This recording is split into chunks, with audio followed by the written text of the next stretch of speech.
Hi guys, thanks for tuning into the Triple C's channel. Today is going to be episode 3 of Ask a Cyber Pro, where we detail the career journey of diversity professionals in cybersecurity. Today we have on a special guest, is a mentor of mine, Yasin Carmichael. He currently serves as a senior cybersecurity risk advisor for the Department of Homeland Security, and he has a very unique path in career journey into cybersecurity. So that said, hi Yasin, thanks for coming on. Hey D, thanks for having me. I appreciate the platform, man. I really do. Cyber is my passion, man. So I'm glad to be here. Appreciate you. No problem. And Yasin really loves cybersecurity. When I was trying to make my transition and really break in, he was very instrumental in that. He was calling me, quizzing me out the blue, making sure I was on top of my study. And so he really Yeah, loves man. talking about this stuff. And this guy is really passionate about it. So I'm glad to have him on. Thank you for having me again. I appreciate it. Cool. So let's start with your journey. How'd you start a career in cybersecurity? When did cybersecurity come on your radar as a career? Start back as far as you think Yeah, relevant. basically how cybersecurity came on my, I actually became a big thing for me was in 2005. My journey was a little unique because I started off in finance and my background, my original background in finance, I went to King University in New Jersey. Started there in 1992, finished up in '96 actually, and during that time, it was just pretty much my background was finance. Right out of college, I was able to get a job working in corporate, working with a company called AGFA Corporation out in Ridgefield Park, New Jersey. It was at the time it was a graphics and film company at that time. I was working as a senior credit. Actually, I began as a credit analyst. I worked my way up to a senior credit analyst during that time. Worked there for about 8 years or so. Pretty much hit the ceiling for me. Got a little bored with the job. Hit the ceiling as far as promotions and things like that. To make a quick story for you is that back in 2004, I met a guy through a mutual friend who had worked for the Department of the Army, DoD at the time, and he was a software engineer. He was one of the supervisors for the software engineering center within the Department of the Army there in Fort Monmouth, New Jersey. Him and I, we spoke. We was at a cookout. We spoke about different career paths, things that I was doing, things that he was doing. And at the end of the night, he said to me, Yasin, it's something intriguing, is very intriguing about you, whatever. I would love to maybe just go over, some options that we have with the Department of the Army. And he said, we don't do anything with finance, but we're a software engineering center. We have computer engineers, we have computer science, we have electrical engineers, and we also have information technology people there as well. He said, so whenever you get a chance, send me your resume. I'm gonna look over your resume, and I'm gonna have somebody give you a call. Maybe we can schedule something for you to actually come into the facility there. So sure enough, maybe 2 weeks or so later, he gave me a call, and he had other colleagues there, and they just pretty much just gave me a rundown of different things like that. So he also stated to me that yes, and again, this is not accounting, finance, or anything. We're software engineers here. We deal with computer scientists, we deal with information technology and things like that. And he said we do have opportunities to bring people in. We do have opportunities to bring people in, but in your background, since you don't have any IT or computer engineering, anything type of that, background, we're gonna have to bring you in from the bottom. When I say the bottom, we're gonna have to send you back to school for one of those degrees, whether it's computer science, engineering. We're gonna have to send you back to school. And how old are you? At the time, I was 32 years old at the time. 32. I was 32 at the time. Um, and for me to really sit there and say that I have to go back to school for another 4 years, I was like, wow. And then on top of that, D, was that I took a pay cut. I would have to take a pay cut, a big pay cut at the time. Like I said, I had 32. My son was small at the time. I was 32 years old, and um, it was a tough pill to swallow. So I really had to do some thinking about if this is the area that I really wanted to get into. Um, but it was something that I thought long and hard by, and it was one of the best decisions that I made in my life. But during that time, I started going to school. I accepted the position. I was going to school, And here I am in school with 19, 20-year-olds and things like that. And like I said, I was 32 years old. And it was rough. It was rough. It was rough financially for me, and it was rough mentally for me. You know, I'm beating myself up saying, here, I'm 32 years old and I'm starting from scratch. I'm starting from scratch, man. So to push forward, I graduated, man, with my bachelor's in 2009. I graduated with my bachelor's in information technology, but my concentration was network security, right? So during one of my classes, I had a forensics class, and the forensics professor at the time, he was a retired New York City police officer, but he specialized in forensics lab, computer forensics lab. And him and I, we built a relationship, you know, during the course, and actually we still keep in contact a little bit to this day. Is that he told me during that time, he said, you know what, cybersecurity is going to be a big field. And he said, you're in a good place because you work for the Army, you work for the federal government. So working as a federal government, you'll get to see the ins and outs of that. And so when he gave me that information, I started speaking to different people within my organization. So I was pretty much at that time, I was a network engineer at that time.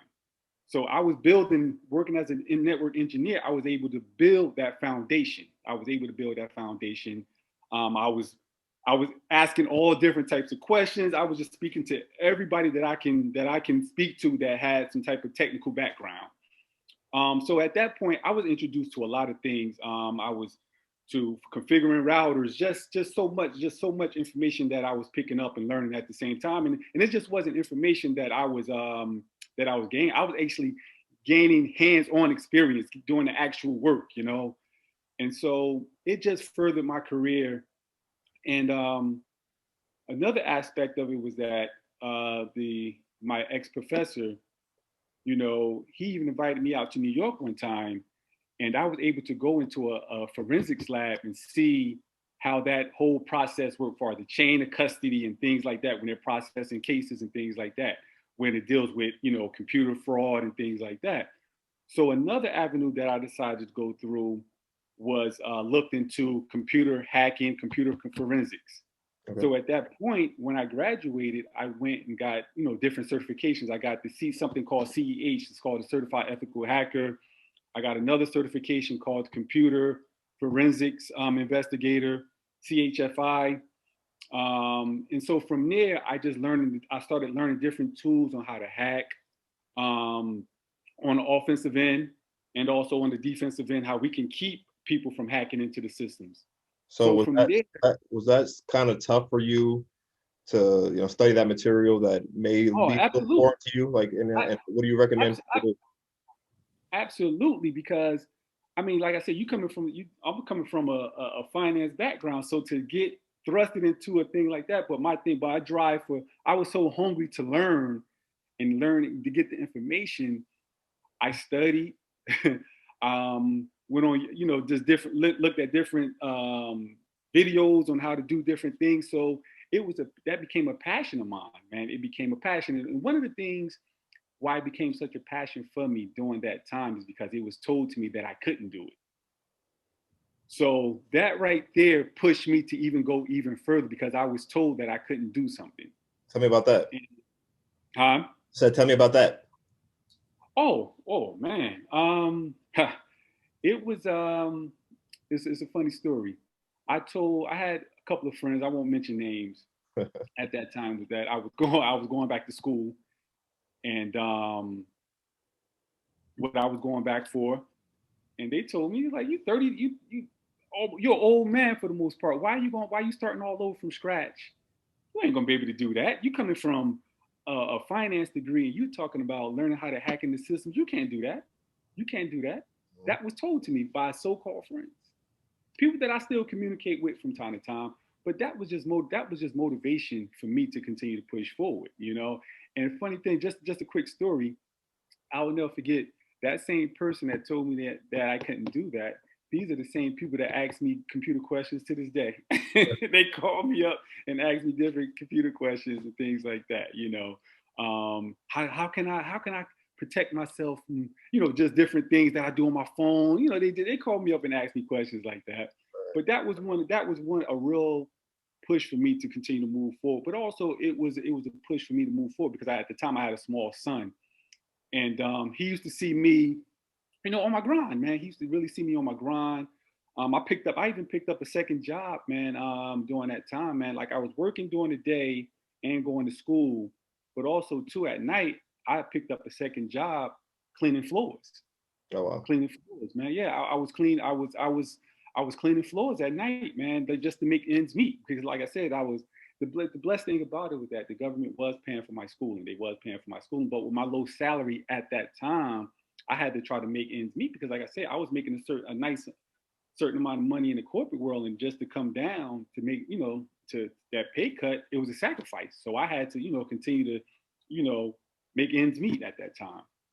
So did you have any doubts at the time, or did you ever feel like, hey, this isn't worth it, maybe I should go back to finance where absolutely. I could plenty of times, man. Plenty of times I sat there and saying, hey, this is not for me. Because I was starting from scratch. When I say scratch, I was literally starting from ground zero again when taking courses. So I took a calculus 1, a calculus 2 course, and I'm sitting here, in these calculus 1, calculus 2 courses, I'm saying, why, what am I doing here? I was struggling, but I went to go get tutor help. I was just pretty much persistent and try to keep going. But there was plenty of times I sat there and said, you know what, I'm going back. I'm going back to what I'm comfortable with, But I learned you got to, in order to move forward, you got to take some steps back in order to move forward. And that was a thing with me that stayed with me, that pretty much stayed with me during that time, Great. So then, what happened after that? So after I finished up, after I finished college, I got a couple of degrees a couple of certifications under my belt. And at that point, when I got 2 certifications, it became addictive for me to continue to try to get these certifications. So at that point, I got something called the Security Plus. Now, Security Plus certification was pretty much to put me in a realm of cybersecurity, to pretty much get a start on cybersecurity at that particular point. Like I did, the ethical hacking and things like that. But the Security Plus was also there to help build off of, for me to try to gain into cybersecurity at that time. So I got the Security Plus. So at that point, when I got the Security Plus, I had the opportunity to go back for my master's. Now here I am again, still trying to. I looked at it like this. I had a big pot, right? And I was just trying to throw everything in that big pot, just trying to put everything in that big pot. So I went back for my master's, man. I got a master's in cybersecurity. And at that point, that's when everything started taking place. I started my master's program in 2013, and I finished in 2015. Now, once I got that master's degree, that's when I really jumped 2 feet and had actual cybersecurity job. My first job within Department of the Army was that I was promoted to information assurance specialist at that time, where within my organization, we had something called development labs, where we had these actual labs where they would actually do development of software. They would do development of actual systems that would be deployed out in different locations, for the soldiers. They were pretty much for the soldiers or whatever. So during that time, my role was to make sure that all our information systems were accredited. Well, within the federal agencies, or any particular system needs that touch the networks needs to have an accreditation. So we have something called the ATO. It's called the Authority to Operate. You have to go through all the checks and balances before a system can fully be accredited. So my role at that particular time, I did a lot of pen testing. I did a lot of vulnerability scans. I did whatever I did it, And I just didn't do the technical aspect of it. I did the policy and documentation side of everything. It goes to, if we had to change software on a particular system, I had to document that particular change, So it just wasn't the technical aspect of it. It was the policy and documentation aspect that I had to do with it as well. So from that point, it was just pretty much just continue to grow at that point. later, maybe about 2 years later, when I got promoted to that position, I got a job offer to come on board with the VA, with the Veterans Affairs. Mm-hmm. And at that point, I became the information security officer at that particular point, and I ran the whole medical facility at that point. I did pen testing on medical devices. One of the biggest things that I came across at the VA was that I was able to do a risk assessment on. You heard of a medical dispenser where, say for instance, you have medication, you go to a CVS or Rite Aid or whatever the case may be. They have these things called medical dispensers where they count the medicine out for you. They count the medicine. They kept the medicine. So that was a big thing for me to be able to do a risk assessment on such a good system like that. So from there, I didn't stay at the VA for maybe 6 months at that time. From there, I got another job offer with DISA. That stands for the Defense Information. DISA stands for, it's the Defense Information System Agency. So what they do is that they supply all IT and cybersecurity services for within Air Force, Navy, Army, Coast Guard. And at that point, I was pretty much a risk advisor at that time with DISA, and had a nice little run there. I was there for maybe a year or so, and at that point, that's when I got promoted to Department of Homeland Security in DC. Now, with my current role as a risk advisor, cyber risk advisor. And you've been there for some time now, right? I've been there since 2017. So in total, my federal government background right now, I'm at 16 years right now. Okay. 16 years total within the federal government, 16 years. Very impressive. So are you happy that you made that pivot and, started your career?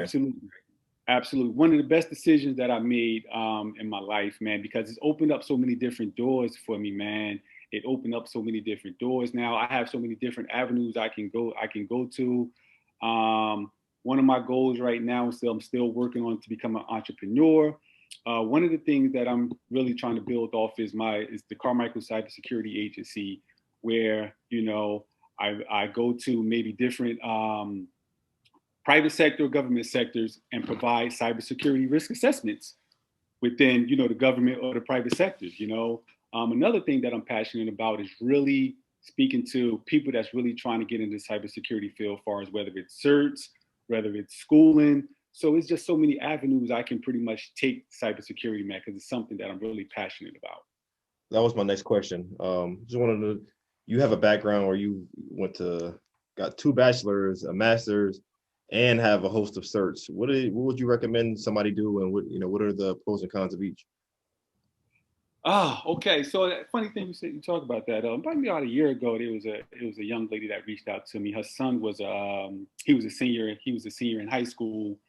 He had a technical background, had a nice little technical background as far as building computers and things like that. And she, had questions about, as far as cybersecurity or just getting in the technical field as it is.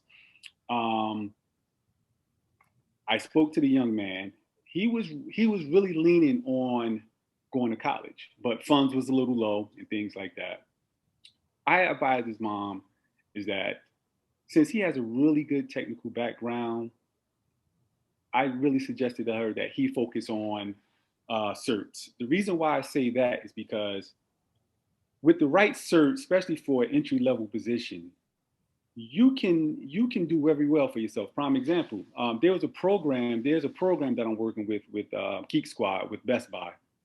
Is that the program that I have? If anybody comes through the program that I have and I help them pass a particular certification exam, Best Buy was willing to bring that that person on. Oh wow! So at that point, I was telling his mom and I was telling the young man, I was saying, if you get into a job like Best Buy or Geek Squad and things like that, it's a possibility they can fund you to go back to school. So you'll have this cert that'll get your foot in the door, but you get into a company that have tuition reimbursement. You're getting hands-on experience with this company and also going to school to get your degree.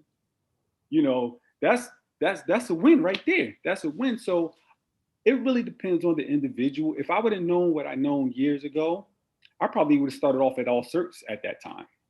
I probably would have started off just getting my certs and then start working my way, have a company pay for my schooling, you Okay. know. But just to get my foot in the door, I probably would have started off with certs. So if you go back to 22, just finished Keen, and cybersecurity was on your radar, you would start with certs right away. I would to get my foot in the door.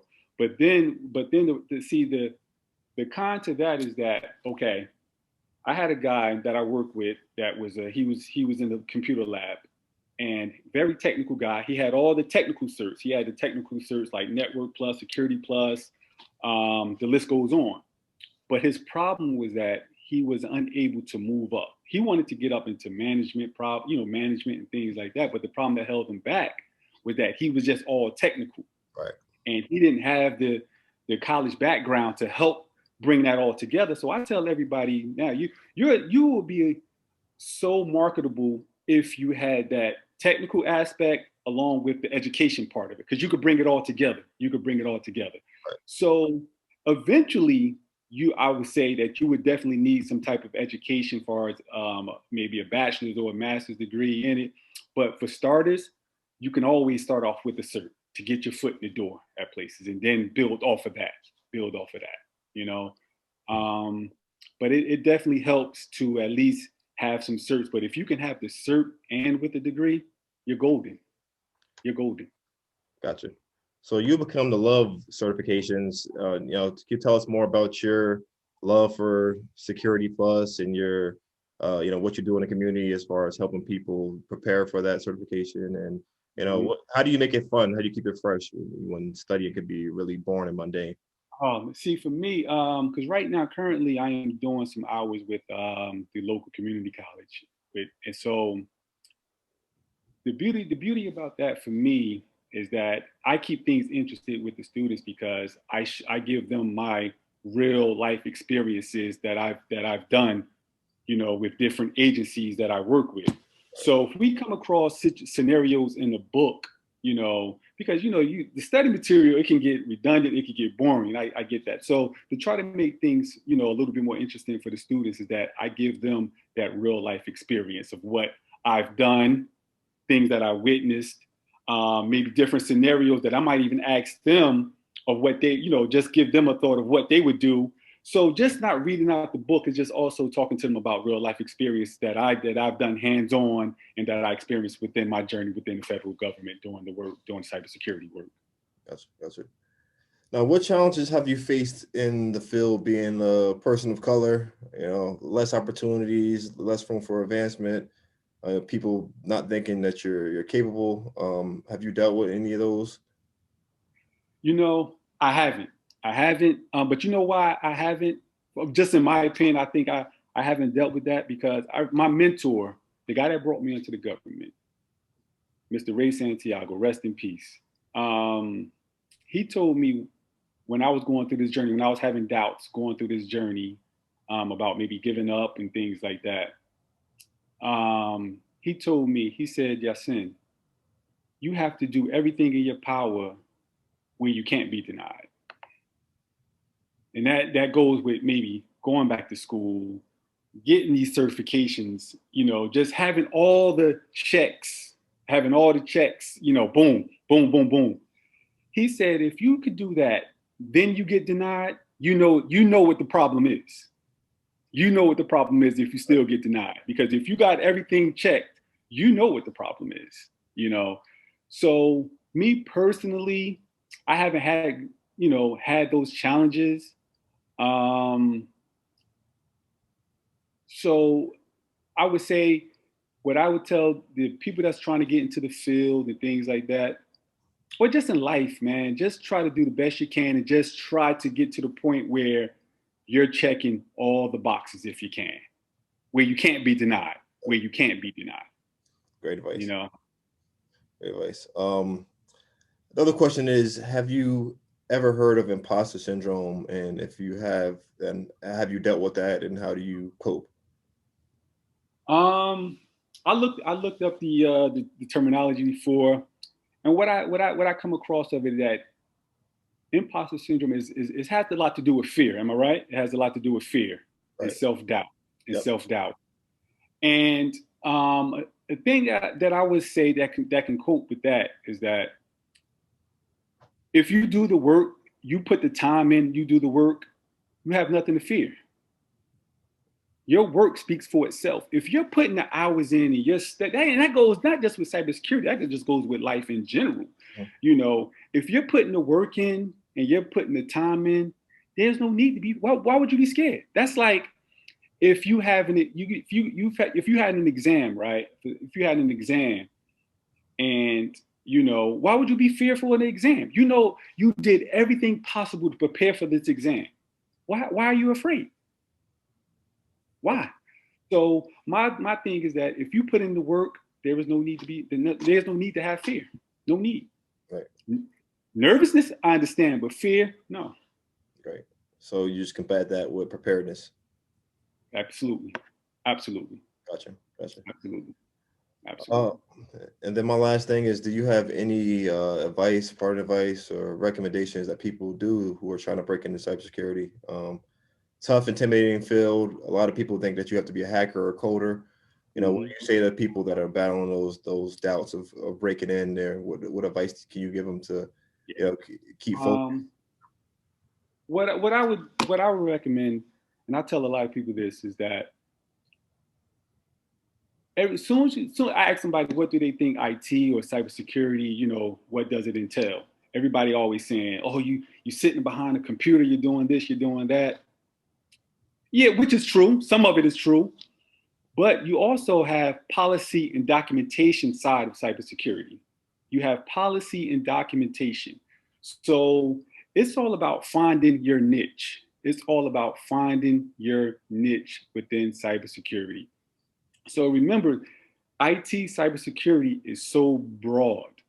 So you just have to navigate to find your niche. Plain and simple.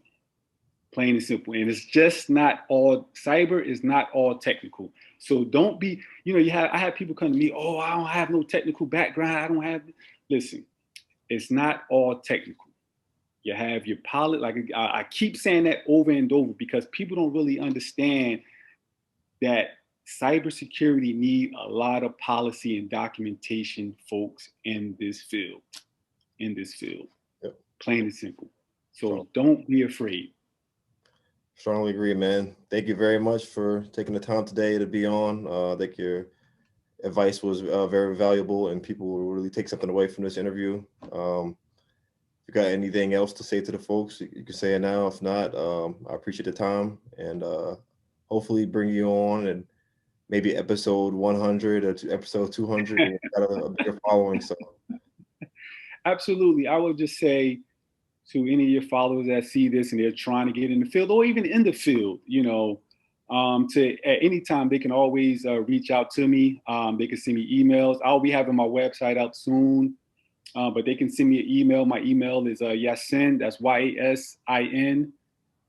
My last name Carmichael CARMICHAEL 732 @gmail.com. Shoot me any type of questions. This is something that I'm passionate about. We can even work together. We can just do so many things together. So if anybody's out there in the field or have any, you know, having thoughts of getting into the field, please feel free to hit me up anytime. Great. Thanks, Yasin. Thanks for having me, D. I appreciate you, man. Hey, no problem. I look forward to the next round. Yep, sure. Yes, sir. Thanks, man.